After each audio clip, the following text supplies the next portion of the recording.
Iran और Israel के बीच युद्ध के बीच दुबई, शारजाह और अबू धाबी के सभी एयरपोर्ट्स बंद हैं। इस दौरान मध्य प्रदेश के सैकड़ों यात्री भी यूएई में फंसे हुए हैं।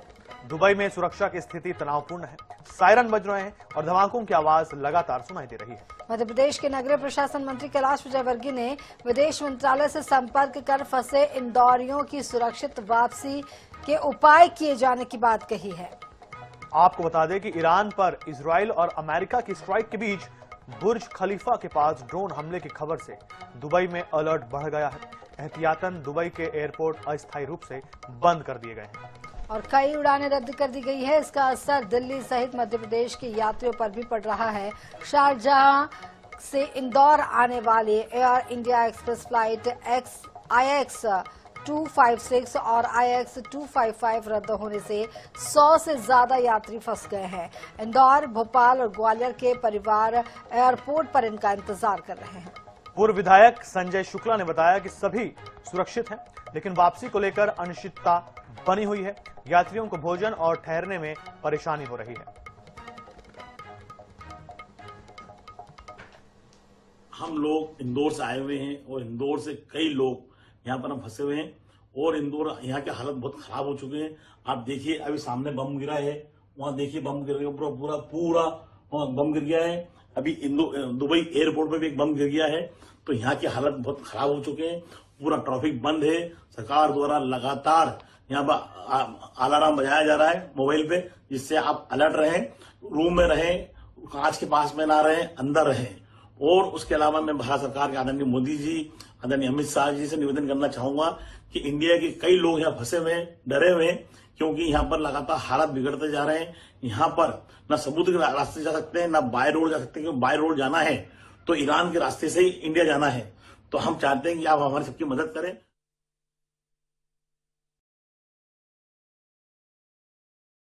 जय श्री महाकाल।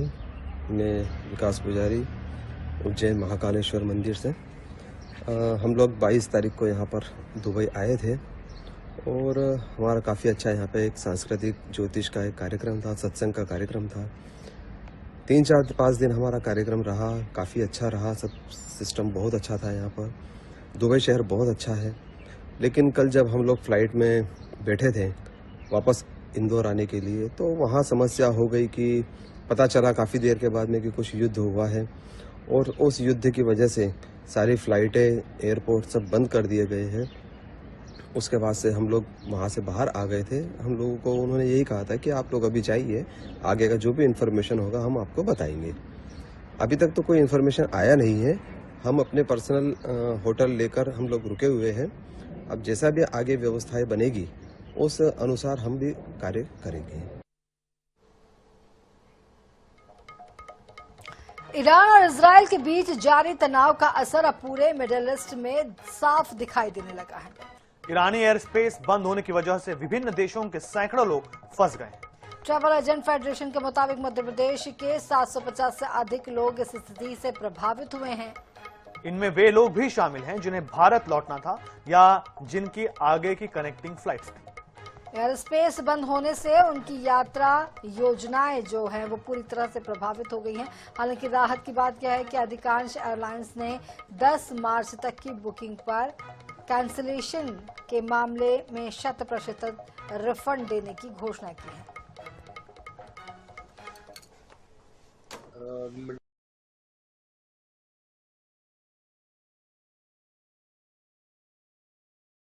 एयर स्पेस का जो एयर स्पेस बंद हुआ है का, उस कारण अगर हम मध्य प्रदेश की बात करें तो मध्य प्रदेश से कई लोग जो हमारे अनुमान में है आज की तारीख में एसोसिएशन के माध्यम से जो हम सारे एजेंट से डेटा लिए हैं उसके हिसाब से करीब 750 से 900 के बीच में मध्य प्रदेश के यात्री अभी वहां पे फंसे हुए हैं। दूसरा इसका नुकसान सबसे बड़ा ये हो रहा है कि जो लोग वहां पे फंसे हुए हैं वो वापस नहीं आ पा रहे हैं। जिनकी आगे की बुकिंग है, जिनकी 3 तारीख 4 तारीख की बुकिंग है, वो अभी वहां नहीं जा पा रहे हैं।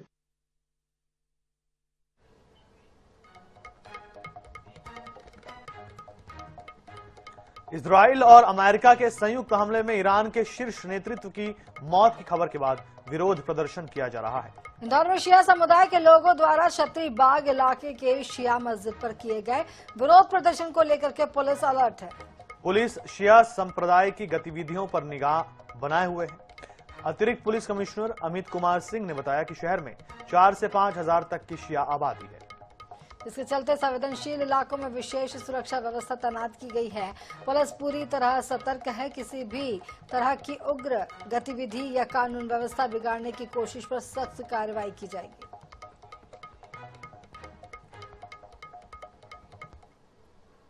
गृह मंत्रालय ने जारी किए हैं, निर्देशों का पालन किया जा रहा है। हमारे यहाँ सिया संप्रदाय की संख्या लिमिटेड है, लगभग 4 से 5 हजार लोगों की संख्या है और कांतीपुरा एक मस्जिद है सियाओं की जो छतरीपुरा इलाके में आती, वहाँ पर विशेष नजर रखी गई है। कल इन्होंने विरोध प्रदर्शन किया गया था, स्पष्ट कहा गया था कि कोई अलोकतांत्रिक विरोध प्रदर्शन नहीं होगा, किसी भी तरीके की हिंसात्मक प्रदर्शन नहीं होगा, नहीं तो उनके विरुद्ध कार्रवाई की जाएगी।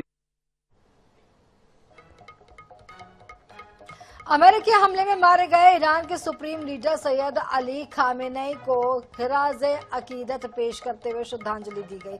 सतना में शिया समुदाय ने शिया इमाम बरगाह में शोक सभा का आयोजन किया, जिसमें बड़ी संख्या में लोग शामिल हुए। लोगों ने शोक व्यक्त करते हुए मरहूम के लिए दुआएं की।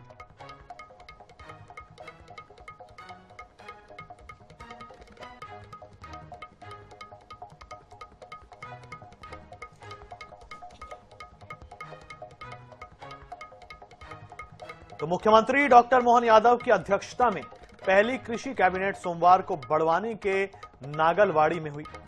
भीलड़ देव मंदिर की तलहटी पर बने 8 एकड़ गार्डन को अस्थायी रूप से मंत्रालय का स्वरूप दिया गया। यह कैबिनेट प्रदेश की छठी डेस्टिनेशन कैबिनेट थी। कैबिनेट में निमाड़ के 7 जिले खंडवा, खरगोन, बड़वानी, बुरहानपुर, धार, झाबुआ और अलीराजपुर पर फोकस रखा गया है। कृषि कैबिनेट की बैठक खत्म होने के बाद सीएम डॉक्टर मोहन यादव ने फैसलों की जानकारी दी, जिसमें वर्ला और पानसेमल माइक्रो उदहन सिंचाई परियोजना को मंजूरी मिली। सरसों फसल को भावांतर योजना में शामिल किया गया है। बड़वानी में आधुनिक नवीन कृषि उपज मंडी बनाई जाएगी। बड़वानी में खेतिया कृषि उपज मंडी को आदर्श कृषि उपज मंडी बनाएंगे। मछली उत्पादन से जुड़े कारोबार में निवेश को लेकर के नई मत्स्य पालन नीति लेकर आएंगे। नई नीति में मछली उत्पादकों को कोल्ड चेन में निवेश, मार्केटिंग स्ट्रक्चर तैयार करने, रेफ्रिजरेटेड वैन खरीदने और मछलियों के फीड प्लांट लगाने पर सब्सिडी का प्रावधान होगा। महाविद्यालयों में एग्रीकल्चर सब्जेक्ट पढ़ाने की भी तैयारी है। तो कुल मिलाकर के कृषक कल्याण वर्ष में ये अनूठी पहल मध्य प्रदेश में की जा रही। बड़वानी में हुई कृषि कैबिनेट की बैठक और कई महत्वपूर्ण फैसले यहां पर किसानों के हित को देखते हुए लिए गए हैं।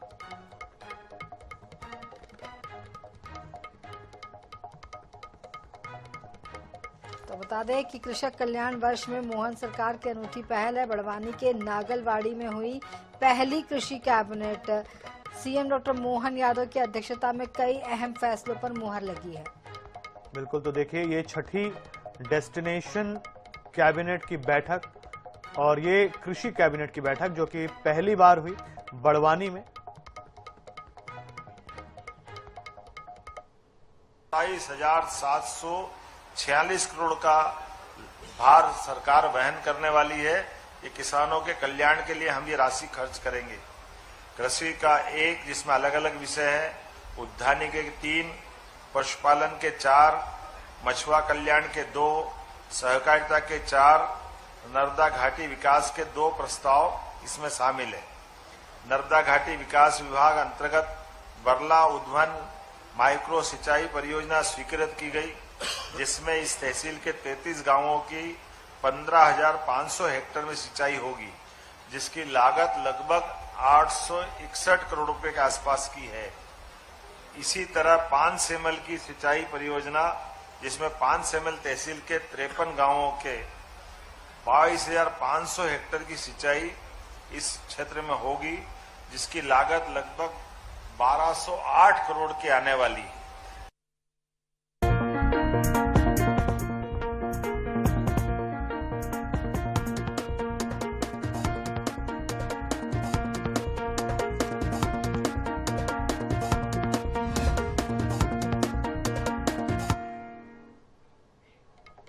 वर्षों तक संघर्ष और विकास के बीच खड़ा रहा बस्तर अब बदलाव की नई कहानी लिख रहा है।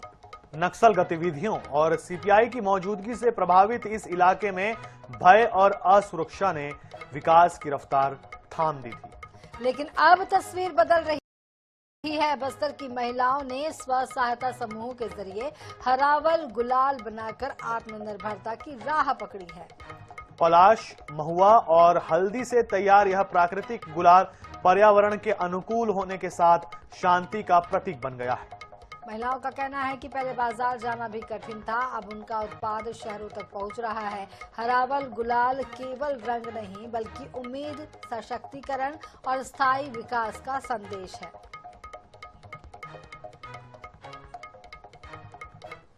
का रस निकालकर बना रहे हैं और पालक भाजी का भी उबालकर उसका रस निकाल रहे हैं। ये पहली बार आप लोग कर रहे हैं? जी। बस्तर बहुत तेजी से शांति की ओर बढ़ चला है।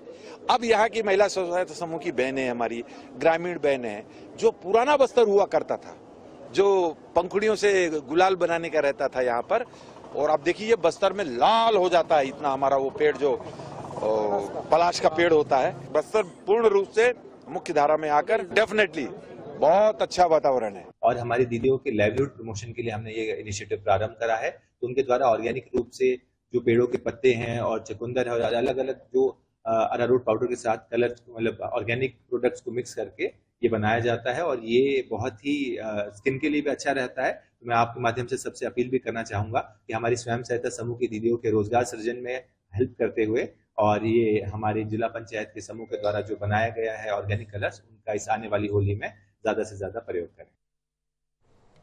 महासमुंद जिले के बाजार होली के त्योहार के रंग में पूरी तरह रंगे नजर आ रहे हैं। यहाँ तरह तरह के गुलाल रंगों, आकर्षक पिचकारियों और नगाड़ों और मुखौटों की भरमार दिखाई पड़ रही है। बच्चे से लेकर बड़े तक के लिए बाजार में विशेष सामान उपलब्ध है। होली की धूम अभी से दिखने लगी है। 5 रुपए से लेकर के 1000 रुपए तक की आकर्षक पिचकारियां उपलब्ध है। भीम, गदा, बंदूक वाली अग्निशमन बोतल, डोरेमोन डिजाइन और चाइनीज गन पिचकारी बच्चों के बीच खास आकर्षण का केंद्र बनी हुई है। बाजार में केमिकल युक्त रंगों के साथ साथ हर्बल गुलाल और प्राकृतिक रंगों की भी अच्छी खासी मांग देखी जा रही है।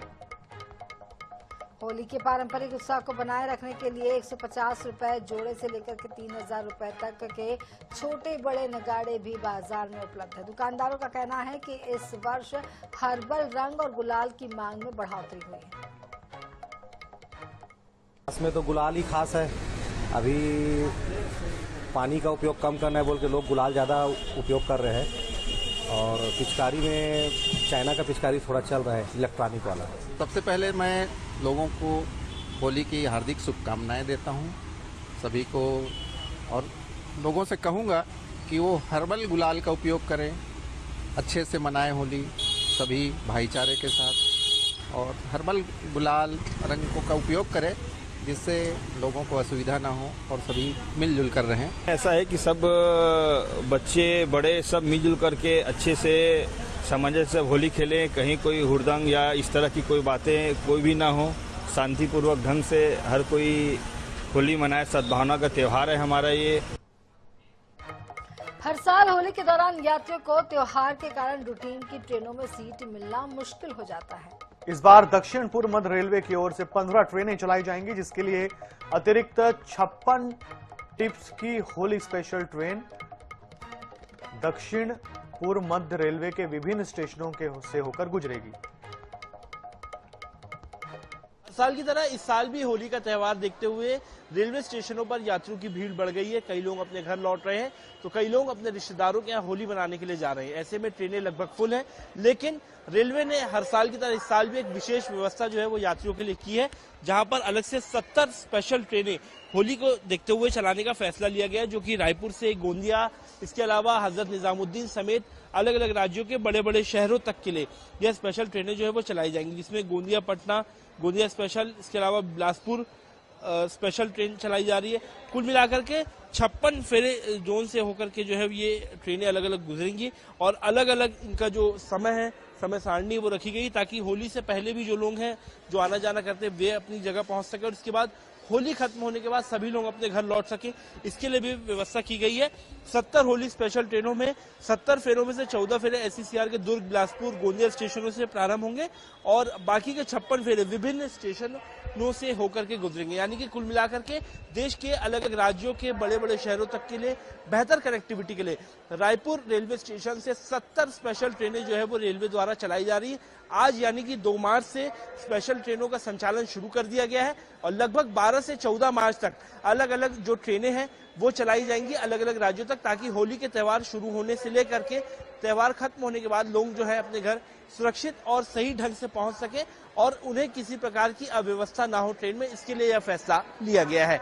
कैमरा पर्सन रिजवान कुरैशी के साथ मोहम्मद सैन, 7 तो आधा दिन पूरी खबर में फिलहाल आज इतना ही, लेकिन NH 24/7 पर लगातार जारी है खबरों का सिलसिला। आप देखते रहिए NH 24/7। फिलहाल हम दोनों को दीजिए इजाजत। नमस्कार।